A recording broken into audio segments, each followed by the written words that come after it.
Hello दोस्तों, हमारे YouTube channel Gautam की पाठशाला में आप सभी का स्वागत है। आज की वीडियो में हम पढ़ेंगे प्रश्नावली 4.1।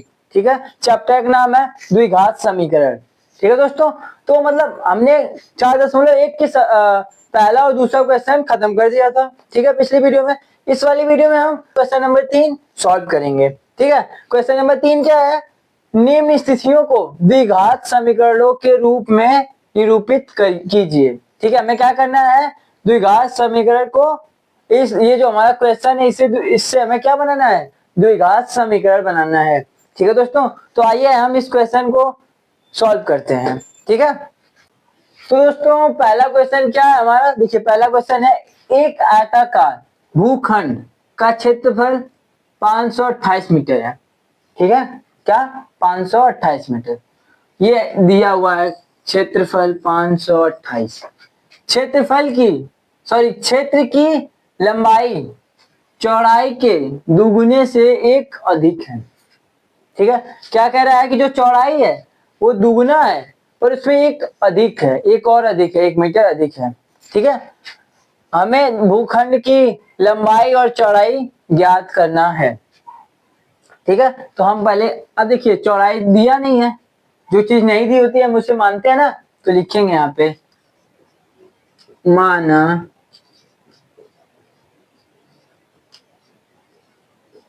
चौड़ाई x मीटर। ठीक है, और लंबाई क्या हो जाएगी? x plus 1। बट ये दो गुना है, चौड़ाई से कितना है? ये दो गुना प्लस एक का अधिक है, तो ये क्या हो जाएगा यहाँ पे? 2 मीटर। ठीक है, अब देखिए, अब क्या पूछा? देखिए हमारे पास लंबाई मिल गई, चौड़ाई मिल गई, तो अब हम आयत का क्षेत्रफल निकाल सकते हैं। तो हमें आयत का क्षेत्रफल निकाल कितना दिया? 528। ठीक है, तो हम लिखेंगे यहाँ पे प्रश्नानुसार। ठीक है, तो लिखेंगे आयताकार भूखंड, ठीक, का क्षेत्रफल कितना भाई? 528 मीटर स्क्वायर। ठीक है, तो देखिए ये तो क्षेत्रफल दे दिया है, पर आयत का क्षेत्रफल क्या होता है? लंबाई गुणे चौड़ाई। अब ये कितना है? 528 मीटर स्क्वायर। ठीक है, अब हम क्वेश्चन करेंगे। तो देखिए लंबाई कितनी है? लंबाई है 2x प्लस 1। ठीक है, इंटू गुणे कितना है? x। ठीक है, आप इस और क्या फिर 528 बराबर के 528। अब देखिए इस x का गुणा एक बार इसमें होगा और एक बार इसमें। ठीक है, तो जब ये देखिए 2 है, 2x में अब x का गुणा करेंगे तो कितना हो जाएगा? 2x स्क्वायर होगा। अब देखिए प्लस इस x का गुणा जब एक में करेंगे तो कितना होगा? x equal to 528। अब देखिए इस 528 के बराबर हम इधर लिख जाएंगे। ठीक है, तभी तो हमारा द्विघात समीकरण बनेगा। देखिए 2x स्क्वायर प्लस x, ये प्लस का 528 इधर जाएगा तो क्या हो जाएगा? माइनस का 528 इक्वल टू 0। ये देखिए हमारा द्विघात समीकरण निकल के आ गया। हमसे क्या पूछा था? द्विघात समीकरण के रूप में निरूपित कीजिए। हमने उसे क्या कहा? द्विघात समीकरण निकाल लिया। ठीक है दोस्तों, अगर आपको अभी भी संतुष्टि ना हो तो आप यहाँ पे से कंपेयर कर देंगे किससे? व्यापक रूप से, व्यापक रूप से, व्यापक या मानक रूप से। तो जब देखेंगे, देखिए मानक रूप इसका क्या होता है? ax square plus bx plus c equal to 0। हमें यही चीज चाहिए थी, ax square 2x square bx, ये x हो गया, और यहाँ पे एक होता है छिपा हुआ है। ठीक है, और ये देखिए c आपका कितना है? माइनस का 528। क्लियर हो गया? ठीक है, तो दोस्तों आपको ये पहला क्वेश्चन समझ में आ गया होगा। अब हम दूसरा क्वेश्चन सॉल्व करेंगे। तो दोस्तों आइए हम दूसरा क्वेश्चन सॉल्व करते हैं। दूसरा क्वेश्चन क्या है? दो क्रमांक धनात्मक पूर्णांकों का गुणनफल 306 है। हमें पूर्णांकों को ज्ञात करना है। ठीक है, हमें क्या करना है, पूर्णांकों को ज्ञात करना है। ठीक है, तो हम लिखेंगे सबसे पहले, देखिए हमें मालूम नहीं है पूर्णांक, हमारे पास तो पता है दो पूर्णांक है, पर पता नहीं है कितने कितने हैं। ठीक है, क्या होंगे इजिक्ट। ठीक है, तो अब हम लिखेंगे माना पहला पूर्णांक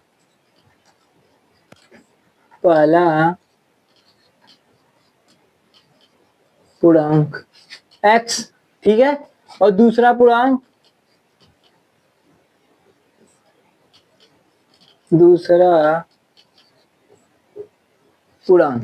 हम x+1 मान लेंगे। ठीक है, हम पहले क्या मानते थे, पहले x पहले को दूसरे को y मानते थे, बट ये पता है द्विघात बहुपद का ये इसमें एक चर होता है केवल। ठीक है, एक चर वाले, तो अब भाई एक चर है तो हमें किसी तरह इसमें डिफरेंट तो लाना होगा। ठीक है, तो ये क्या किया, पहला पूर्णांक x मान लिया, दूसरा पूर्णांक x+1 मान लिया। ठीक है, तो दिया क्या है, दो पूर्णांक का धनात्मक पूर्णांकों का गुणनफल। ठीक है, तो हम लिखेंगे अब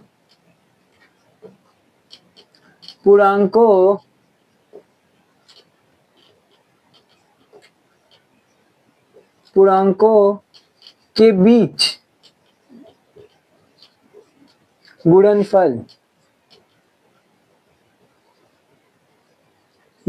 बराबर कितना है, 306। ठीक है, ये गुणनफल है।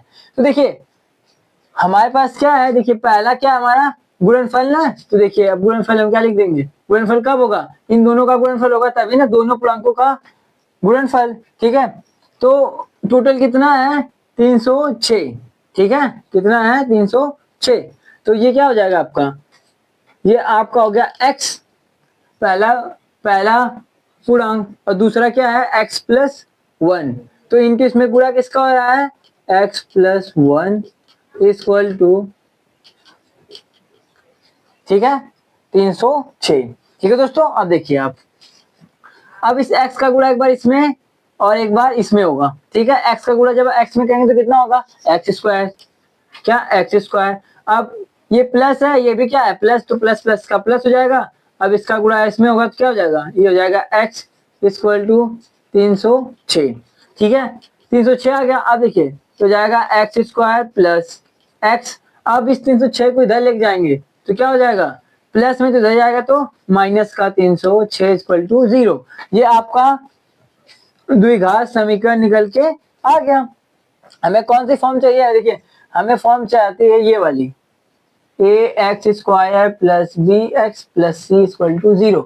यही चीज हमें निकल के आगे कहें, देखिए ये हो गया ax² plus bx plus c। ठीक है, तो यही चीज हमें चाहिए ना, पर यहाँ पे माइनस है तो ये माइनस का 306 आया है सी की जगह। ठीक है दोस्तों, क्लियर हो गया। अब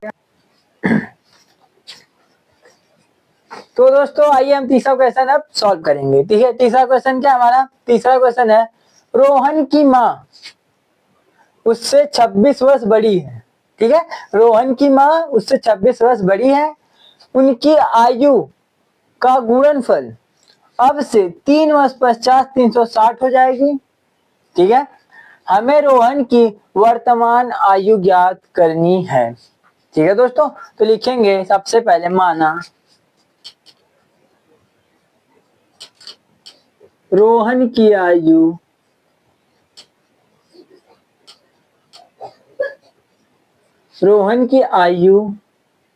x वर्ष, तो उसकी मम्मी की आयु क्या हो जाएगी, तो लिखेंगे रोहन की माँ की आयु हो जाएगा x प्लस 26 वर्ष। होगा कि नहीं, क्योंकि जो उसकी माँ है उससे कितनी अधिक बड़ी है, 26 वर्ष, है कि नहीं। तो अब लिखेंगे प्रश्नानुसार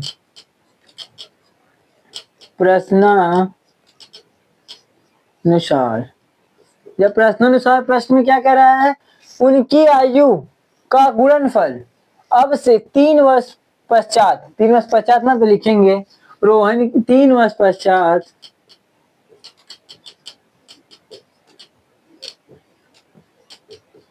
पश्चात रोहन की आयु,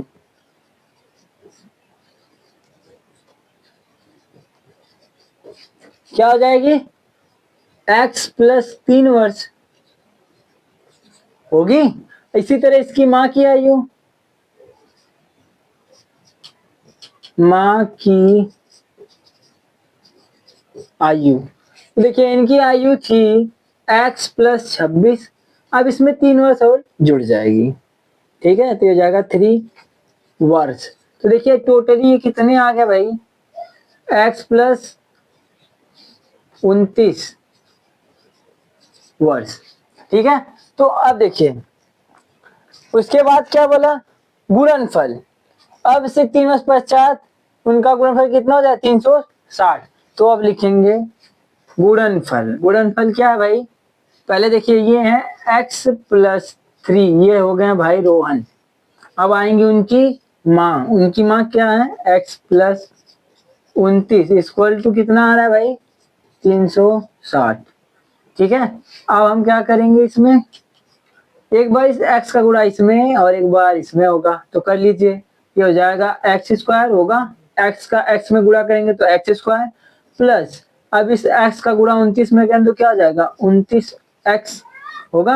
अब इसी तरह सेम कंडीशन इसमें अप्लाई होगा, तो जब हम इसे करेंगे तो देखिए प्लस 3 का गुणा एक बार इसमें हो जाएगा 3x, अब इस 3 का गुणा एक बार इसमें प्लस 9 3 27, 3 दूना 6, 6 दू 8 इक्वल टू 360, ठीक है।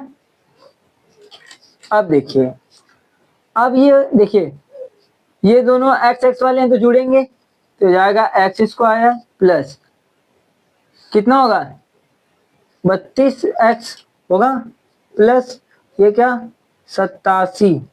अब आप इसे इधर भेज देंगे बराबर के 360 को, तो ये प्लस में है तो क्या हो जाएगा माइनस का 360 इक्वल टू 0। अब क्या होगा, अब देखिए हो जाएगा, ये हो जाएगा x स्क्वायर प्लस 32x, ठीक है।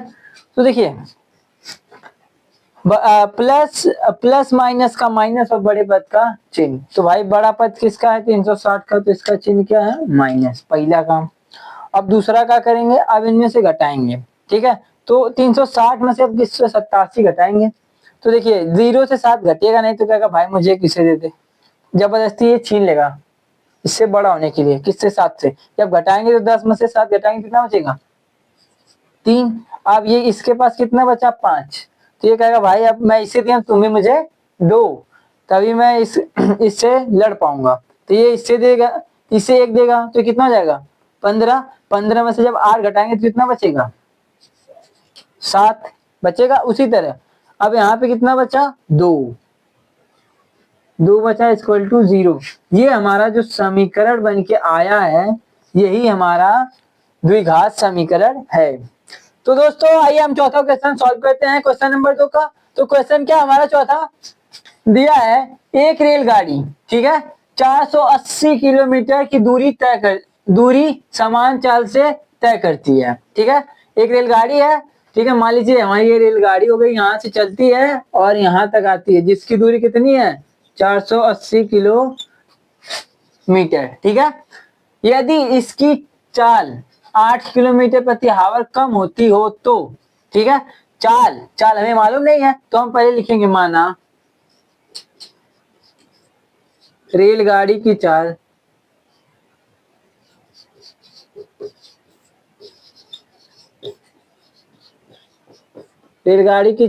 x किलोमीटर प्रति आवर, ठीक है। तो देख लीजिए अब क्या हो गया, देखिए एक रेलगाड़ी 480 किलोमीटर की दूरी समान चाल मतलब कि x की चाल से तय कर रही है, ठीक है।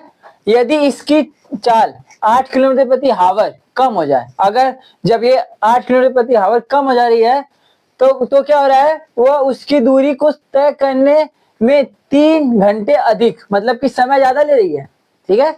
जब समय ज्यादा लेगी, अब क्या है, हमें रेलगाड़ी की चाल ज्ञात करनी है, ठीक है। तो हमें क्या रेलगाड़ी की चाल, हमने रेलगाड़ी को क्या माना है x, ठीक है दोस्तों। तो आइए अब करते हैं, तो हमने मान लिया है, माना रेलगाड़ी की चाल x, दूरी क्या है, दूरी है 480 किलोमीटर, ठीक है। अब देखिए समय, ठीक है, समय कितना लग रहा है, आप ऐसे लिख सकते हैं, रेलगाड़ी रेलगाड़ी, रेल तय की गई दूरी, रेलगाड़ी द्वारा लगा समय, ठीक है, या तय की गया समय, तो लिखेंगे रेलगाड़ी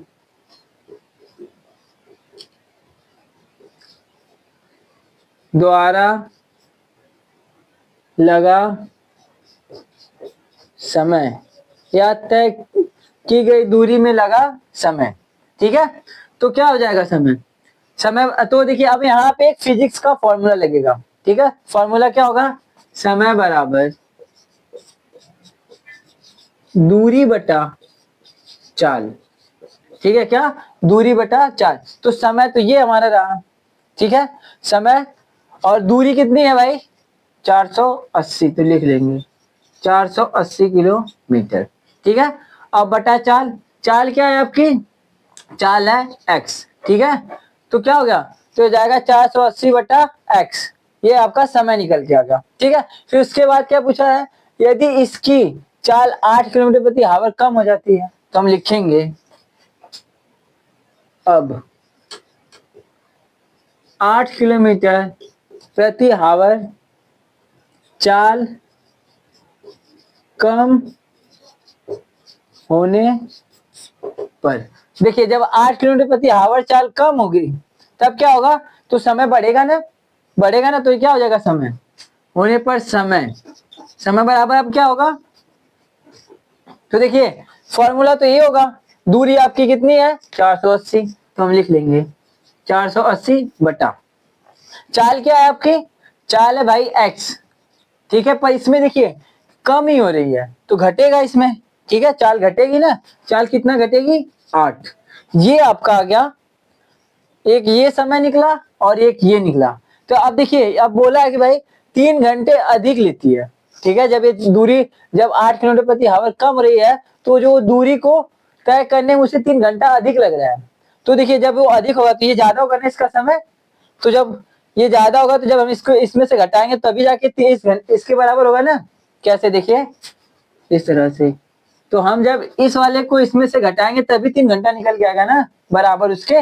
देखिए 480 बटा x माइनस 8 माइनस 480 बटा x इक्वल टू 3 होगा, होगा ना, क्यों होगा, क्योंकि देखिए जब हम इसमें से ये ज्यादा समय ले रहा है और ये कम ले रहा है, जब हमें समय पूछा तो बराबर का जैसे हम करते थे कि अगर एक साइड बराबर नहीं होती तो गुणा या भाग करते तो सेम चीजें यहाँ पे, पर यहाँ पे गुणा भाग नहीं करेंगे, ठीक है।